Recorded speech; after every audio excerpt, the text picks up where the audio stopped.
qu'est-ce que moi j'aurais fait à cette élection si vous aviez eu la capacité à vous organiser, si les Gilets jaunes, si on avait eu la capacité à s'organiser comme ça, quelle est la posture que moi j'aurais défendue dans le cadre des élections européennes qui arrivent? Bah déjà j'aurais dit, première chose, il faut qu'on se compte. Il faut qu'on se compte.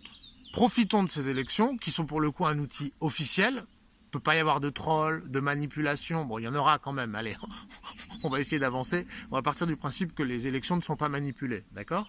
Ça a été vraiment une opportunité exceptionnelle, mais ça pourrait être pour les prochaines, hein, d'accord? De toute façon, l'erreur est faite, on n'a pas été foutu de le faire, au moins tirons-en une leçon. J'aurais dit, c'est une opportunité pour nous de nous compter. Combien sommes-nous de gilets jaunes? Ok?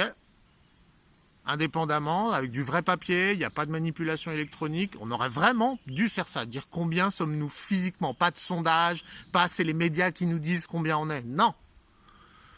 On se serait dit, on va choisir un parti, déjà on va s'orienter vers un parti qui nous permet de nous compter. Par exemple, on choisit, et ben du coup, qu'est-ce qu'on aurait dû faire? C'est dire, ben on va prendre un parti qui fait quasiment pas, qui est très faible, un tout petit parti, un des 3 plus petits partis, on en choisit un, c'est une option, candidat troll. Tu choisis le plus petit parti qui fait 0 voix, que tu sais qu'il va faire 0 voix, on dit les gilets jaunes, on va tous aller voter pour lui, même on prend la décision quasiment, on aurait pu faire la candidature troll, dire on va voter troll. Et donc on décidera pour qui voter genre 3 jours avant les élections en fonction des sondages. On regardera dans les sondages, on va prendre les 3 partis qui sont tout au fond de le parti qui est tout au fond de la liste, et hop, on va tous voter pour lui. Alors si tu as un parti qui partait à 0,1% d'intention de vote, qui se retrouve à 10-15%, là tu auras eu une vraie idée de ton poids en tant que gilet jaune. Ok? Et là tu pèses. Là tu pèses lourd même. Parce que ce parti-là, bon, tu t'en fous.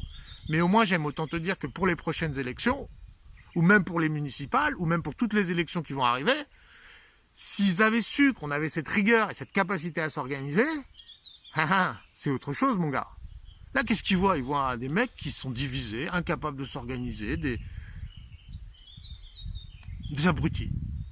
Des abrutis. Alors qu'ils fonctionnent comme un seul homme, les banques, les médias, les politiques, l'armée, ils ont la totale, les flics, les autres pays, et eux, ils sont là, ouais, votez Front National, votez France Insoumise. Mais mort de rire, bande de bouffons. Vous êtes prêts, vous voulez vous faire arracher des yeux, mais vous êtes même pas foutus d'aller vous organiser pour mettre un papier dans une boîte. Mais vous êtes du bétail. Qu'est-ce que tu veux qu'ils se disent, les mecs en face?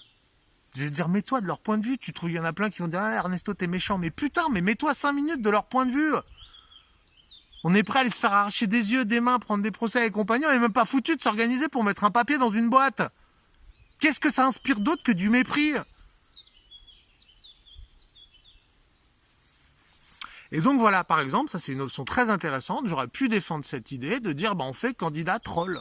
On va tous aller voter. Et là, on va se compter. On va arriver en masse. Là, on aurait vraiment constitué une masse politique. Là, qu'est-ce qui va se passer? Rien du tout. Le fait que vous alliez voter n'aura aucun effet. De toute façon, vous passez votre temps à vous tirer des balles dans le pied. Hein. Donc voilà.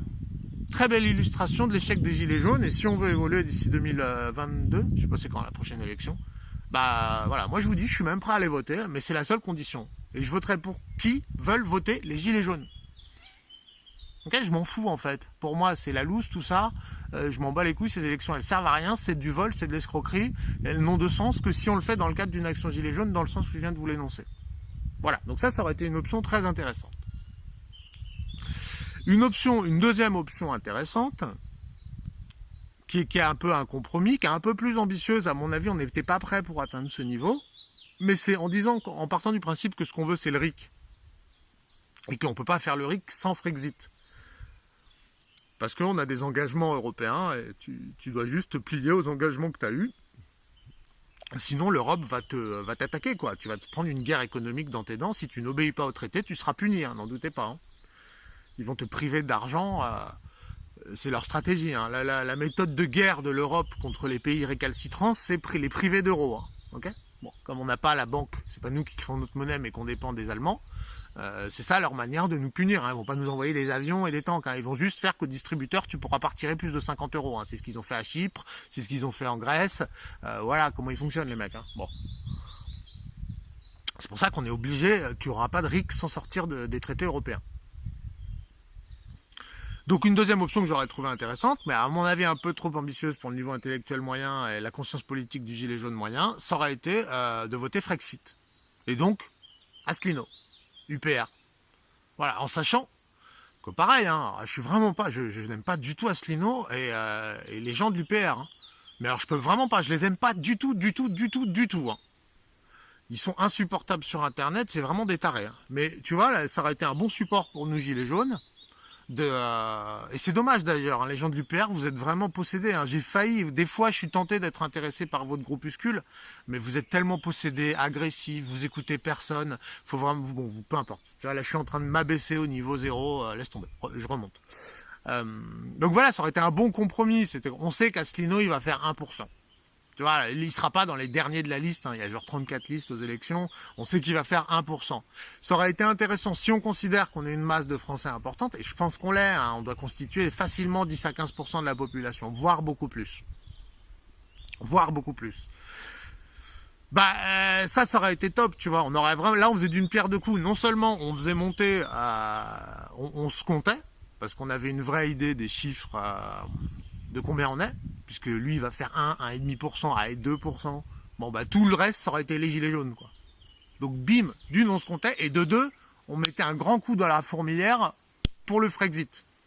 Sachant qu'il va pas passer, d'accord. Donc c'est vraiment juste pour défendre l'idée. Il s'agit pas du tout, je te le redis, d'adhérer à l'UPR et à Asselineau. C'est juste on s'en sert en fait, ça devient notre. On les utilise en fait. C'est nous la masse. C'est à nous de les utiliser, c'est pas le contraire. À l'heure actuelle, c'est le contraire. C'est eux qui nous utilisent. Là, on l'aurait utilisé, tu vois. Alors, ils auraient jubilé, tu vois, en mode, ouais, on pèse 15%, t'as raison, ma couille. Les connaissants, voilà ce qui se serait dit. C'est pas les gilets jaunes qu'on fait nos 10-15%, ou je sais pas quel est le chiffre, tu vois. Mais ils se seraient dit, oui, c'est vraiment le travail de l'UPR. Très bien, comme de toute façon, il y a un moment, et puis à les prochaines élections, hop, on le renvoie, on en choisit un autre, et il retourne à son pourcentage. Comme ça, encore une fois, ah ouais, effectivement, c'était bien les gilets jaunes. Voilà. Donc ça aurait pu être une stratégie intéressante. Voilà. Bon. Donc voilà, éventuellement 2 thèses que j'aurais pu défendre, mais là je me projette dans le cas où on aurait été capable de s'organiser. Mais en tout cas, vous le savez d'avance, voilà le genre de stratégie que je vais prôner par la suite, quoi. En tout cas, je pense que c'est ça que doivent faire les gilets jaunes. Voilà, on s'en bat les couilles, on s'en fout. De toute façon, on veut sortir de ce système. Donc arrêtez de faire chier. Le minimum, c'est que on soit capable de s'organiser entre nous. Il y a un vrai problème là. Voilà, la seule, je dirais, tirons-en une leçon, hein. Il faudrait pas qu'on se refasse avoir, parce que là, clairement, on n'a pas été capable de s'organiser pour cette élection, clairement. J'aimerais bien qu'aux prochaines, moi, c'est que dans cette unique condition que je participerai à tout ça. Sinon, je suis abstentionniste.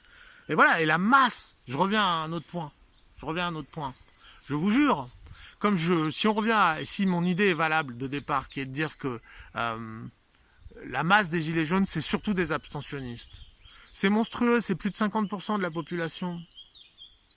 C'est ça le truc, c'est plus de 50% de la population. L'abstention moyenne, elle est entre, vous avez 40% à la présidentielle. L'élection ultime, vous avez 40% d'abstention. Ensuite, sur des élections secondaires, vous avez du 60-70%. Bon, mais je vais prendre ces 40% parce que finalement, c'est vraiment tu vois, le chiffre des mecs des terres. Vous avez 40% d'abstentionnistes, et encore, il y a les non-inscrits. Vous avez au moins la moitié de ce pays qui est soit abstentionniste, soit ou prête à le devenir en allant s'inscrire sur les listes électorales. C'est une masse politique considérable. Est-ce que les gilets jaunes sont capables de s'organiser pour drainer cette masse politique vers un vote utile, pour le coup, un vrai vote utile? La question est posée. J'invite tout le monde à méditer là-dessus et à faire tourner cette réflexion. Si elle parvenait à se diffuser, je pense qu'on aurait fait un grand pas pour notre lutte et pour nos objectifs. Voilà. Je te remercie de m'avoir écouté et à bientôt.